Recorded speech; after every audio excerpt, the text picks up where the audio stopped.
जय श्रीमन नारायण। मैं आचार्य राम सुदर्शन मिश्र, नैयायिक गुरुजी, पूर्व प्राचार्य श्री रंगलक्ष्मी आदर्श संस्कृत महाविद्यालय वृंदावन,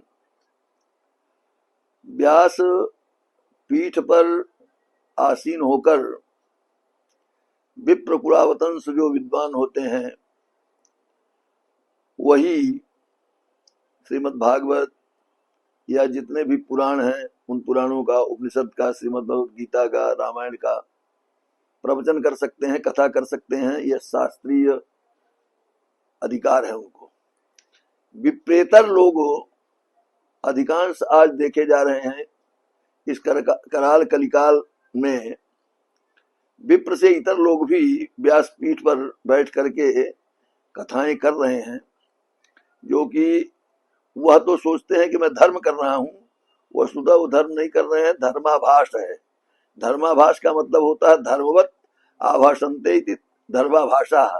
धर्म नहीं है, धर्म के समान जो आभासित होता है उसी को धर्माभास कहते हैं।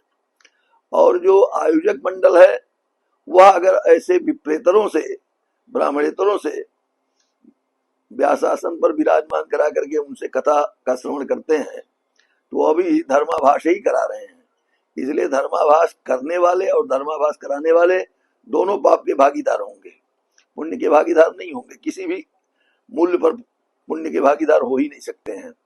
और ब्राह्मणेतर में अगर आजकल यह भी देखने को मिल रहा है कि स्त्रियां भी व्यासपीठ पर बैठ करके कथा कर रही हैं।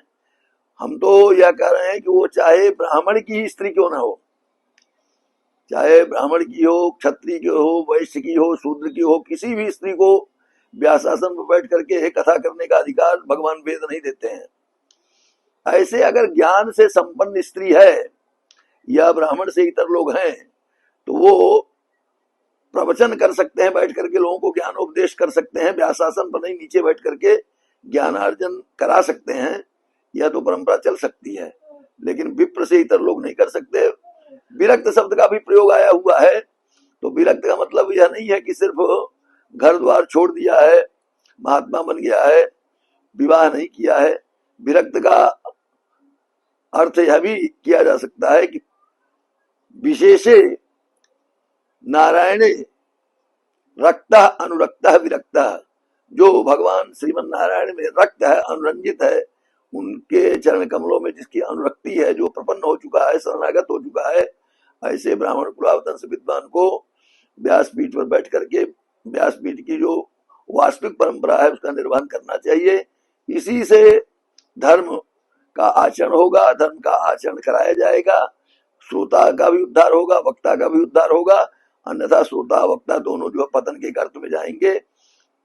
इसलिए धर्म का आचरण करें, धर्माभास न करें। जय श्रीमन नारायण।